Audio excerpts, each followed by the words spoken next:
build your dream. Oke. Karena BYD ini sudah menguasai semua sendi-sendi. Mulai dari baterainya, dia dari dulu udah main baterai duluan. Semua baterai handphone, separohnya sudah diproduksi BYD, Pak. Awalnya dari baterai, kemudian main ke mobil, Yes. terus dia juga main ke kereta, terus juga main ke bikinannya dia. Itu teknologinya sudah 10 tahun lebih maju, Pak. Teknologi yang lebih baru lagi dari yang sekarang. Itu.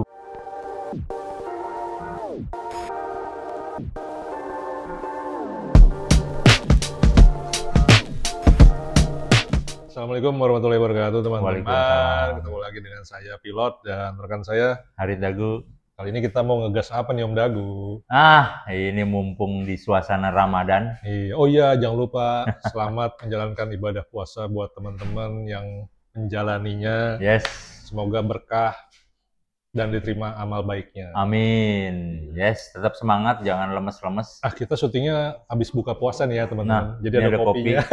Kita habis buka puasa, teman-teman. Kalau siang-siang lemes soalnya. Makanya kita habis buka. Nah, jangan lupa nih kaos kita sekarang sudah ngegas otomatis, teman-teman. Oke, kita masih ngegas tentang mobil listrik. Gua tertarik dengan BYD. Jadi kita mau ngegas BYD nih. BYD kita gas lagi. Karena gini, Pak. BYD ini panjangannya apa sih? Build your dream. Oke. Build your dream. Build your dream. BYD ya? BYD. Oke. Karena BYD ini sudah menguasai semua sendi-sendi perekonomian. Industri. Mobil listrik. Mobil listrik. Kendaraan listrik lah ya? Luar biasa. Bukan cuma mobil. Ya. Sebenarnya. Mulai dari baterainya, dia dari dulu udah main baterai duluan, Pak. Bapak tahu nggak? Hampir semua baterai handphone, separohnya sudah diproduksi BYD, Pak. Iya. Di dunia loh. Baterai handphone, termasuk handphone yang saya pakai itu yang buat ngerekam, itu BYD semua. Waduh, berarti iPhone, Samsung, itu BYD. Waduh.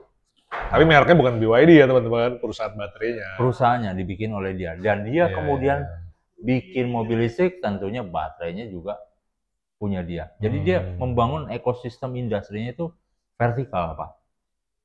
Vertikal, semua dari hulu sampai hilir, dia semua, Pak. Dia punya rantai pasoknya, luar biasa. Jadi sebenarnya diawali dari baterai, kemudian main ke mobil, terus dia juga main ke kereta, kalau nggak salah. Trennya, terus juga main ke, apa sih namanya, buat pembangkit listrik itu? Itu. Jadi dia buat nampung listriknya. Jadi kan pakai solar panel, tapi ditampung di baterai-baterainya bikinannya dia. Jadi dia udah bikin ekosistem listrik. Ya. Kita jambrengin dulu ya, mulai dari teknologinya. Kalau kita lihat ya, kita baca beberapa literasi, BYD ini di China, itu teknologinya sudah 10 tahun lebih maju, Pak. Ternyata dibanding pabrikan, ya kita sebut saja Tesla gitu. Oh ya? Yes. Kok bisa yakin begitu? Karena gini, Pak. Sebelum dia meluncurkan, otomatis kan dia sudah riset, Pak. Dari riset itu, kemudian diuji pakai. Nah, pengujiannya itu bisa bertahun-tahun, Pak. Baru kemudian diluncurkan ke pasar. Nah, artinya ketika dia sudah meluncurkan yang sekarang yang bisa mengungguli mobil-mobil listrik yang sudah common, sudah berada di pasaran, kan udah canggih tuh, Pak. Ya. Nah, artinya kalau ditarik mundur, itu berapa tahun sebelumnya udah ada tuh barang. Oh ya? Iya. Diuji, di segala macam, di compare segala macam, baru diluncurkan ke pasar. Nah, jadi kalau sekarang teman-teman tahu mobil listrik BYD itu udah canggih, itu udah di-develop dari tahun-tahun sebelumnya, Pak. Jadi berarti dia sudah menyimpan teknologi apalagi ini di belakang kan? Bisa yang jadi. Akan diluncurkan di tahun depan. Bisa jadi baterainya nih juga dia udah ada teknologi yang lebih baru lagi dari yang sekarang. Itu maksud gua. Yang dia dipersiapkan buat masa depan. Nah, gua dengar-dengar dia punya baterai nuklir, teman-teman. Waduh, compact. Yes. Compact baterai nuklir, kecil, Pak. Yang bisa lifetime tanpa perlu lu ngecas. Wih, rugi dong. Seumur hidup, Pak. Rugi dong. Kagak. Kan sekali beli doang, nggak balik-balik lagi. Oh iya, kan ada servis tetap. Apanya yang diservis? Periodik. Dicek doang pakai komputer. Nah, mungkin sebenarnya teknologi itu udah ada, Om Dagu. Cuman emang belum dilempar ke pasar. Ya tadi, rugi. Nah, itu. Jadi prinsip ekonominya nggak ada. Kalau lu makin lama, makin ini kan jualan rugi. Yang paling tetap dijual dengan spek yang nggak semaksimal itu. Iya, iya. Tapi harganya paling lebih murah. Bisa. Atau dia bikin package value buat servis berkala, Pak. Iya. Mungkin dicek nanti. Mas, ini kayaknya stikernya copot nih sebelah sini. Gini, Om Dagu, kalau BYD emang terus terang, gue kan udah pernah ke sana tuh. Nah, Bapak ini udah pernah ke pabrik. Sudah pernah berkunjung ke sana, bahkan sempat ngelihat sendiri langsung tuh pabrik baterainya BYD. Pabrik mobil. Pabrik mobilnya BYD, pabrik baterainya BYD. Nah, nama perusahaannya apa ya? Nanti deh saya insert foto-fotonya ya. Kemarin kebetulan saya nemu lagi tuh filenya. Jadi tahun 2003 Desember saya kesana. Coba cerita, Pak. Aduh, gue demen nih. Gua kita nggak dibayar BYD kan? Belum, nanti kita kontak BYD suruh bayar. Jadi waktu itu emang datang ke sana itu kita ingin melihat teknologinya sih. Emang kita diundang untuk apa ya, sama BYD itu dia ingin memperlihatkan kecanggihan teknologi yang mereka miliki. Bahkan kesiapan mereka untuk menghadapi pasar global lah intinya. Bukan cuma Cina gitu kan. Walaupun secara market sebenarnya Cina itu kan besar. Ya. Intinya dia jualan di Cina aja udah, target dia tuh udah bisa mengalahin semua pasar di dunia istilahnya gitu kan. Orang Cina kan berapa total? Wah, jutaan, Pak. Miliar. Jadi dari secara jumlah penjualan aja, kalau dia misalnya jual mobil listrik di Cina, mobil BYD aja misalnya 3 juta, 5 juta, mah kecil. Receh bagi mereka. Iya, apalagi dunia gitu kan. Makanya mereka itu juga mempersiapkannya secara maksimal. Gitu kan. Nah, kalau di Cina itu emang mereknya banyak. Nah, begitu kita datang ke pabriknya itu emang, wah, terus terang nggak boleh ambil gambar, bro. Karena kita masuk ke pabrik kan. Paling cuma sampai depan, gerbang, lobi. Nah, begitu masuk ke dalam, itu udah nggak boleh ambil gambar tuh. Jadi emang secara teknologi mereka sudah mempersiapkannya tuh matang. Bahkan robot dan alat-alat bantu yang ada di sana itu juga bikinan mereka, bro. Oh, jadi mulai dari iya, jadi robot-robot yang ngelas-ngelas, terus ada apa sih namanya forklift, itu listrik bikinan mereka. Bahkan ada robot kecil yang jalan-jalan buat ngangkut apa sih namanya barang-barang yang sudah dirakit terus digeser ke bagian mana gitu kan. Itu pakai bikinan mereka. Robot semua. Iya. Dan itu jalurnya udah fix ya. Dan mereka bisa jalan ngikutin lane garisnya itu. Nah, itu menurut gua kalau di Jepang gua juga pernah lihat sih di pabrikan itu sama lah. Cuman maksud gua ini kan Cina, bro. Yang kita tahu ya. Yang kita tahu bahwa buatan Cina itu nggak bagus-bagus amat gitu kan. Dalam ini kita ya. Nah, ternyata di sana secanggih itu gitu. Luar biasa ya. Dan mereka itu beda lah sama 10 atau 20 tahun yang lalu yang kalau bisa dibilang finishing mobilnya tuh dulu build quality jelek lah ya. Terus teknologi mereka masih mirip apa cuma nyaplok-nyaplok dari Eropa, dari ini. Maklon lah ya. Nah, tapi sekarang itu udah beda. Bahkan dulu kan kalau kita lagi pameran mobil misalnya di Tokyo Motor Show atau di mana gitu. Banyak tuh orang-orang yang dari Cina motret-motretin mobil Jepang diukur-ukur gitu. Oh, kayaknya itu ya mulai dari dia niru gitu kan, kayak niru gitu loh. Itu banyak itu kejadian kayak gitu, nggak cuma di Jepang, bisa aja di EMS atau di mana gitu. Dan itu sekarang mereka jadi terbalik. Ya, makanya benar kan tadi yang di awal gue sebut bahwa teknologi mereka itu udah 10 tahun lebih advance. Dulu memang sempat kita remehkan lah istilahnya gitu ya, tapi ternyata mereka belajar cepat gitu kan. Dan BYD ini termasuk salah satu yang menurut gua melesat sih ya. Karena legit, Pak. Karena di awal-awal dia nggak terlalu kelihatan, tapi begitu dia main mobil listrik, itu dia langsung mengalahkan Tesla, bro. Iya, ya itu kan? Ternyata nggak cuma volume penjualan loh yang dikalahin sama BYD, Tesla. Ya. Tapi juga teknologinya, Pak. Nah, makanya Tesla langsung banting setir. Gue baca kemarin Tesla tidak lagi main mobil listrik, tapi mereka memain solar. Gitu. Solar teknologi. Jadi solar teknologi dalam pengertian pembangkit listrik tenaga surya sama main ke satelit gitu ya. Roket Elon Musk, Mas Elon. Ya, itu akan mau going to Mars gitu loh, pakai. Ya, itu di luarnya lah, biar itu persaingan dia sama Tesla kan. Nah, cuman tadi lanjut cerita gue ya. BYD, itu secara infrastruktur mereka itu udah lengkap banget di situ. Jadi pabriknya, headquarter sama di mana sih Pak itu di jadi ada beberapa kota gitu. Waktu itu datang kita ke beberapa kota gitu dan kebetulan lagi musim dingin, bro. Dingin di sono. Di sono musim dingin ya. Terus dari pabrik mobil kita main ke pabrik baterai. Beda kota. Jadi itu di pertama itu kotanya lupa, ntar gua tulisin. Terus lanjut terbang lagi ke kota berikutnya. Nah, itu kita khusus mengunjungi pabrik baterai. Nah, itu memang gede banget sih pabrik baterainya. Dan itu ada sih videonya, dia lagi menjelaskan teknologi baterainya itu. Jadi awalnya memang belum blade baterai ya. masih baterai biasa yang modul gede gitu. Tebal juga, sama kayak beberapa itu jadi satu rangkaian besar, dan kalau rusak emang harus dibenerin semua gitu. Ganti satu modul biasanya. Nah, kan kalau BD sekarang udah pakai blade. Blade itu tahun 2022 bro sebenarnya, baru. Ya, itu yang di pabrik yang baru ini dijelasin tuh rangkaian blade-nya tuh. Emang panjang-panjang gitu kan, dan lebih tipis lah, segini kali ya. Iya.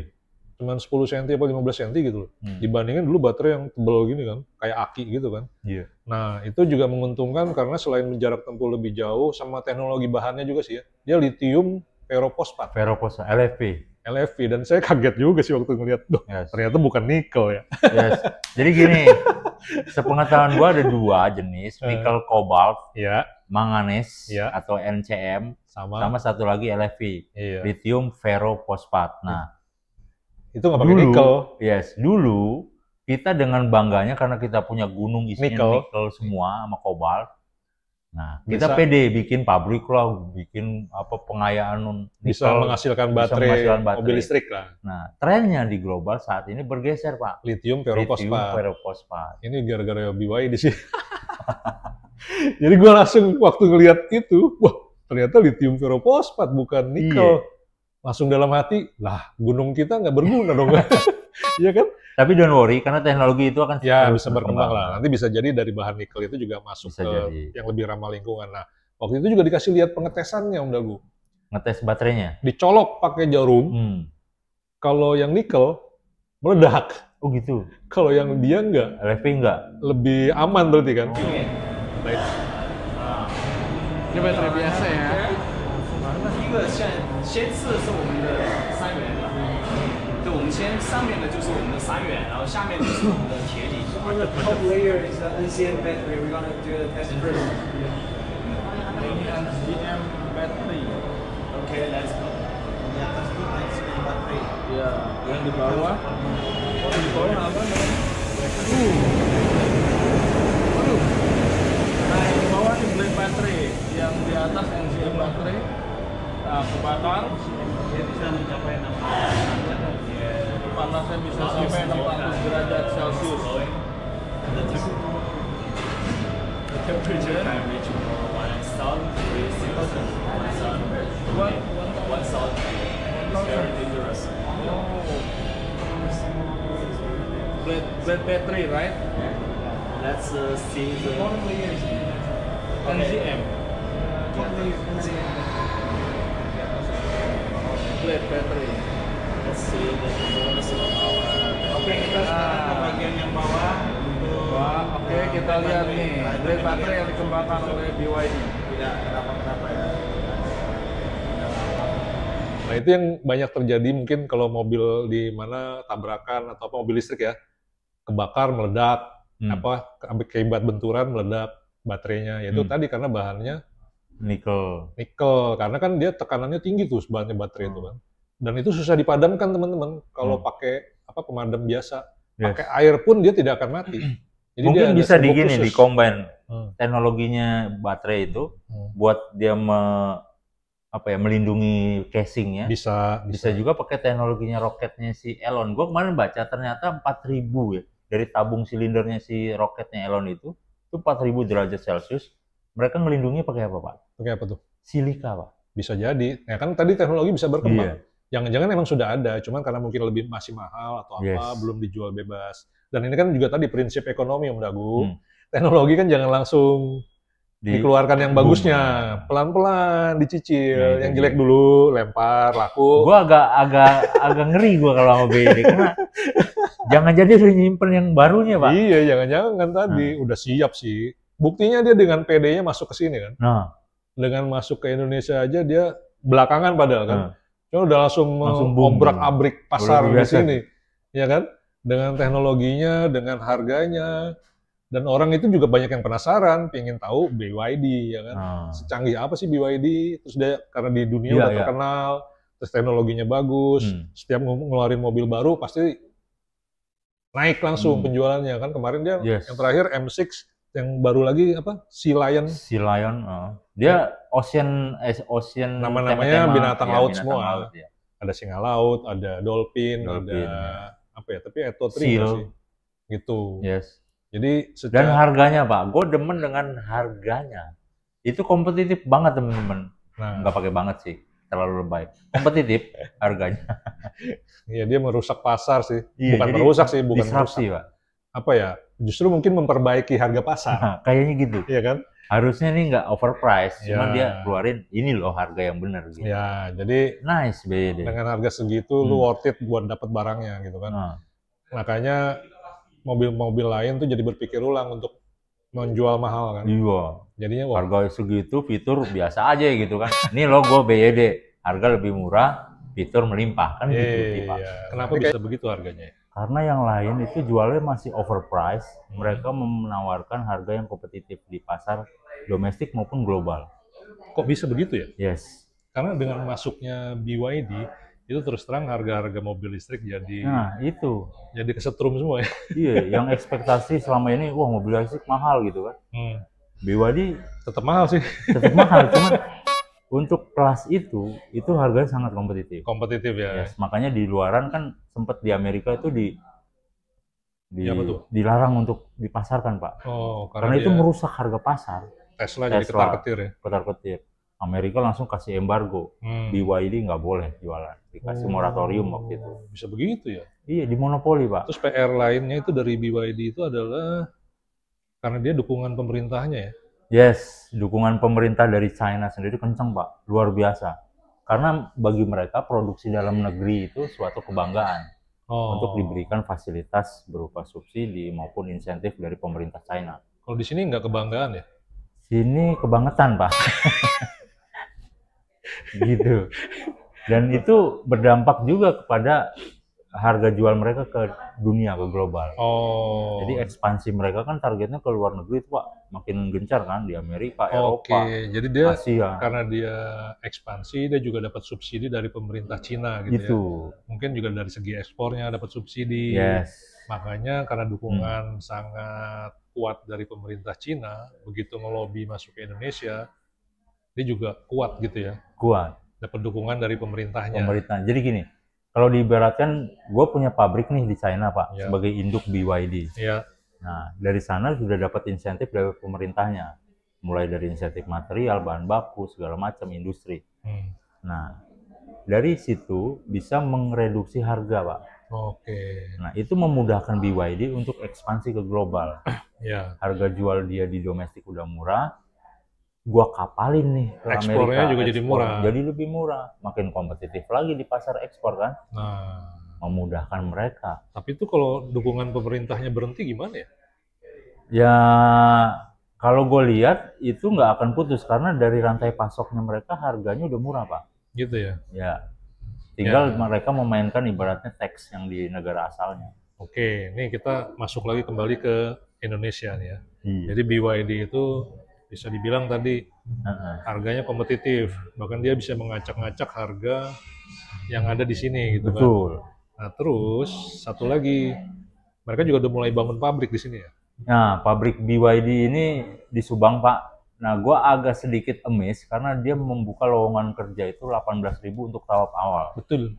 Dan selanjutnya itu akan bertambah. Emang ya nilai investasinya itu kalau nggak salah 16 triliun ya. Iya. Tapi masih lebih gede yang itu ya? Yang mana? 193 triliun. Yang korupsi itu. Iya, 193 triliun yang korupsi. Berarti bisa bangun berapa pabrik BYD itu? Iya. Iya kan?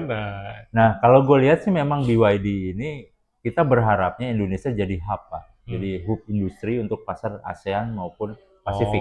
Jadi dia pabriknya di sini tapi dia juga ekspor ke beberapa negara. Yes, kita harapkan gitu begitu. Ya? Hub industrinya di Indonesia. Jangan sampai kita kalah dengan Thailand. Makanya pemerintah Indonesia harusnya memberikan fasilitas nih buat BYD. Kan sudah. Kurang kayaknya Pak. Thailand lebih ngeri Pak. Apa tuh? Bedanya? Mereka kasih tax insentif termasuk land-nya Pak. Jadi dikasih tanahnya. Nah ini emang nggak dikasih? Kan beli. Ya, tanahnya di Subang itu. Udah banyak duit. Iya sih. Cuman kalau Thailand itu luar biasa pemerintahnya karena kan mereka. Thailand apa Vietnam? Thailand ya. Thailand. Hub industri untuk otomotif saat ini terbesar adalah Thailand. Thailand sih emang dari dulu sebenarnya. Dan itu emang jadi saingan ketat Indonesia sih. Secara produksi mobil dia kan banyak pabrikan Jepang juga di sana. Tapi kan juga ada yang udah mau tutup tuh katanya pabrikan Jepang di sana. Iya, kayak Honda dan Suzuki kalau nggak salah. Suzuki itu akan tutup di Thailand rencananya. Ya nggak tahu lah, tapi ya kira-kira emang kondisi lagi berubah katanya kan. Nah, lari ke mobil listrik kan. Betul. Nah, kita dari tadi ngomongin BYD, keunggulannya doang. Ini gue bacanya agak ribet. BYD atau BYD gitu ya. Build your dream. Ya, build your dream atau Yadi. Ya, BYD. Kalau di Cina BYD. Yadi lah. Kalau si Yadi ini nggak cuman kelebihan Pak, ada kekurangannya juga Pak. Apa itu? Jadi kalau kita lihat brand awareness-nya Pak. Jadi kepercayaan pasar terhadap BYD ini masih tertinggal lah dibanding brand-brand yang sudah mapan ya, kayak kita bilang. Ya wajar dong Om Dagu. Ada Mercedes. Kan baru. Nah oleh karenanya itu menjadi kekurangan yang seharusnya bisa digenjot lagi oleh BYD. Karena gini, stigma mobil Cina itu di masyarakat masih tergolong kurang begitu populer ya, termasuk di pasar global. Jadi stigmanya masih underlying lah ibaratnya, masih tiarap gitu Pak. Cuman beda Gu, masuknya BYD atau mobil-mobil Cina saat ini itu udah beda dibandingin 10 atau 15 tahun yang lalu. Ya, secara kualitas ya. Ya, itu juga orang sudah melihatnya sekarang itu bahwa produk Cina ini udah lebih jauh berkualitas lah dibandingin dulu. Yes. Nah, apalagi sekarang teknologi informasi kan sudah bisa dapat dari mana-mana nih, apalagi sosial media. Dan di merek-merek Cina, khususnya BYD atau BYD, itu dia juga kita udah tahu duluan tuh dari sosial media gitu kan, karena rame, karena dia tuh saingan berat Tesla soalnya kan. Betul. Dan cuman Tesla itu kan sempat booming ya dulu ya, tapi begitu BYD muncul, itu dia bisa menggeser pasar Tesla.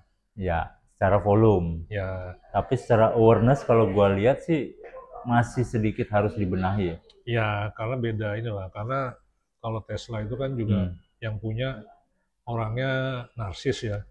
Si Elon Musk itu kan. Terus dia juga punya proyek antariksa segala macam yang bikin kejutan-kejutan lah. Dan itu disupport sih sebenarnya juga sama pemerintah Amerika kan. Jadi intinya nggak salah juga kalau BYD disupport sama pemerintah Cina gitu kan. Jadi sebenarnya emang itu sudah sesuatu hal yang wajar sih antara pemerintah dan pengusaha dan penguasa berkolaborasi, tapi tentu untuk keuntungan masyarakatnya, bukan untuk keuntungan diri sendiri. Gue sih yakin ya kekurangan BYD soal tadi yang awareness itu bisa segera kesadaran masyarakat soal merek BYD sama persepsinya itu akan menguat Pak. Kalau sekarang seiring berjalannya waktu. Kalau mungkin sekarang ya mobil-mobil listrik atau mobil-mobil merek baru Cina itu yang tahu paling sebagian doang kan. Yang ngerti-ngerti otomotif aja lah. Kalau di daerah agak pelosok mungkin orang nggak ngerti gitu. Ini mobil apa nih kok ada ya mereknya BYD gitu, atau BYD atau Chery atau apalah yang lainnya gitu. Sama satu lagi kelemahan yang masih jadi ganjelan nih Pak. Sebetulnya hanya BYD tapi merek-merek Cina lainnya sih. Yaitu adalah jaringan after sales Pak. Nah kita tahu kan layanan purna jual BYD masih berkembang ya, dan juga belum sekuat brand lain kayak itu masih dia harus ngebut sih. Itu dan masih harus kenyataannya BYD itu menggandeng siapa? BYD untuk dealer? Banyak, ada Arista, terus ada juga sih yang baru kemarin Indomobil Group lah itu. Jadi intinya BYD itu ngebut selain impor mobil, dia dapat subsidi untuk impor mobil ya kan. Terus dia juga dapat buat subsidi buat bikin pabrik. Terus dia juga ngebut buat bikin dealer. Betul. Karena kalau itu semua salah satunya ada yang kurang, efeknya nanti ke penjualan sih. Betul. Ya kan? Tadi yang saya bilang after sales, spare part, ya kan? Ujung-ujungnya resale value. Betul. Gitu sih teman-teman. Yes, sama ketersediaan suku cadang sih. Kalau dealernya atau bengkel yang masih terbatas ya, otomatis kan masyarakat juga agak sulit mencari spare part. Dan juga nggak semua bengkel paham tuh soal teknologi mobil listrik Pak. Sama ini. Jadi harus official dari bengkel resminya. Iya, sama yang masih perlu dibuktikan itu adalah durability. Durability, oh iya, apa tuh Pak? Durabilitas, jadi ketahanannya. Jadi selama ini kan mobil listrik itu baru berapa tahun sih? Paling lama Ioniq ya? Hyundai Ioniq 5 itu bukan 5, Ioniq yang awal. Oh, Ioniq yang pertama. Iya, Ioniq doang itu kan tahun berapa ya, lupa. 2000 berapa gitu. Iya. 2020 berapa apa 2019? Sebelum pandemi, Pak, itu. Iya kan? Nah, itu udah ada tuh. Ya sampai sekarang masih awet sih, ada mobilnya. Ada temen yang pakai juga sih itu. Dan itu nggak ada masalah kata dia. Aman-aman aja itu. Nah, itu belum ada 10 tahun berarti ya. Kalau dilihat belum. Ya kan? Cuma kan kalau dari mobil kayak BYD yang dipakai Bluebird itu kan sudah 5 tahun ya, atau 6 tahun. Nah itu juga trik buat membuktikan bahwa mobil itu bisa digunakan untuk kepentingan umum. Yes. Dan itu bisa dipakai tiap hari, dihajar, dibanting lah istilahnya gitu. Iya. BYD ya memang dia masuk pertama kali itu angkutan umum kan. Buat Bluebird itu. Selain BYD. Itu dia juga ada bis juga sih. Bis juga. Jadi itu dia akan menguji Pak sebetulnya mileage-nya seperti apa dipakai di hari-hari. Nah gitu itu buat pembuktian kan. Jadi bawa ke masyarakat bahwa mobil mereka itu kuat buat dipakai secara umum lah. Dan itu ditiru sama Finfast kan. Finfast juga sekarang begitu melalui Sang SM apa-apa. Finfast itu juga ngeri Om Dagu. Nah, belusukannya cepet. Jadi walaupun dia masih dibilang penjualannya belum sebesar yang lain, cuman dia juga disupport sama pemerintah tuh. Dan dia belusukannya luar biasa. Bahkan PSSI aja sampai disupport kan? Iya tuh kemarin di PSSI disupport. Terus satu lagi apa tadi? Dia juga bikin taksi online, taksi. Dan itu kan buat membuktikan bahwa produk dia kuat dipakai di jalanan umum. Iya, artinya memang andil dari pemerintah dalam memajukan industri otomotif penting Pak. Nah, kita yang dari dulu yang katanya punya mobil nasional gitu ya, SMK, apa kabar tuh? Halo SMK, mana bosnya? Lagi makan siang, oke. Jadi mungkin biar kenyang dulu baru nanti kita belanja mobil. Ada SMK, terus kemudian ada apa lagi sekarang? Maung. Gitu, jadi kesimpulannya adalah BYD ini sebagai salah satu brand raksasa EV dari Cina yang siap mengobrak-ngabrik pasar Pak. Dengan keunggulan-keunggulan yang tadi kita udah sebutin, harga kompetitif, teknologinya canggih, terus kemudian juga performanya yang mumpuni Pak. Nah, cuman tadi apa kalau kekurangannya apa brand awareness kurang. Brand awareness-nya kurang masih kurang. Sama tadi harus dibuktikan juga durabilitas sama after sales dan spare part. Gitu itu PR-nya buat BYD ya. Gue yakin secara bertahap itu akan dibenahi karena mereka punya source dan power luar biasa Pak. Di EMS kemarin dia booth-nya paling gede kan? Booth paling gede. Dan juga mengajak sister company-nya Pak. Gue agak takjub, Denza. Dan itu kalau di Indonesia, teman-teman tahu Lexus, sister company premiumnya Toyota. Nah, di si Denza ini adalah sister company premiumnya si BYD. Masih jadi banyak head to head-nya akan dengan Lexus Pak. Dia masih banyak sister premiumnya. Iya. Yang bisa dijual di sini. Ada mobil Amut yang bisa loncat. Oh iya itu. Terus mobil yang bisa muter, bisa berenang. Iya itu. Itu di Gias kemarin ada tuh. Gue juga bingung ya, kok bisa-bisanya bikin mobil kayak gitu kepikiran. Ya itu Pak, jadi teknologi di sana itu udah 10 tahun lebih maju dibanding. Iya, maksud gue dia tuh bikin mobil iseng doang atau gimana ya? Mobil yang bisa muter, buat parkir itu kan lebih gampang tuh yang kemarin dipajang di Denza itu kan. Selain yang kayak Alphard-nya itu ya, kan ada yang sedannya tuh, yang bisa muter, ban belakangnya gitu kan. Nah itu kan kalau parkir enak banget tuh. Iya. Nggak perlu maju mundur, tinggal. Nggak kebayang ya, kok bisa ada teknologi begitu. Terus mobil muter, terus mobil loncat tuh, kebayang nggak sih bisa ada mobil sedan loncat teman-teman?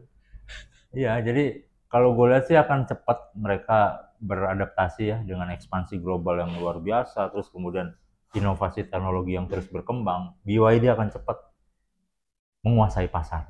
Iya sih, pertanyaan gue tadi tuh, sampai seiseng itu dia bikin mobil ya? Bikin teknologi yang nggak dipikirin sama pabrikan lain gitu. Mungkin pabrikan lain baru mikirin, tapi nggak dilaksanain, sama dia dibikin. Nah, Bapak pernah ke pabriknya kan? Bapak pasti tahu tuh, dapurannya kayak apa, mereka pasti udah nyimpen teknologi buat 10 tahun ke depan. Aduh, itu nggak kebayang sih. Emang sih dia udah siap mental luar dalam sih. Iya. Itu dia.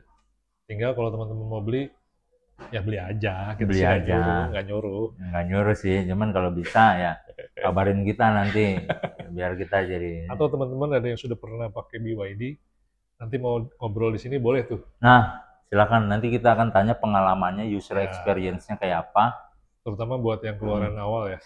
Yes. yang sudah setahun belum sih? Belum ya, 2023 kan? BYD masuk 2023 akhir. 2004 awal dia baru launching. Launchingnya 2024. Waktu itu terima mobil Maret bro. Maret baru masuk. Iya, 2 Maret April lah, habis Lebaran kan waktu itu. Nah, mungkin teman-teman yang ada punya pengalaman pakai BYD, kalau mau diwawancara di sini hubungin aja Om Dagu. Ya. Atau komen aja di kolom komentar. Ya. Silakan kita diskusi aja di kolom komentar. User experience, ada pengalaman mungkin.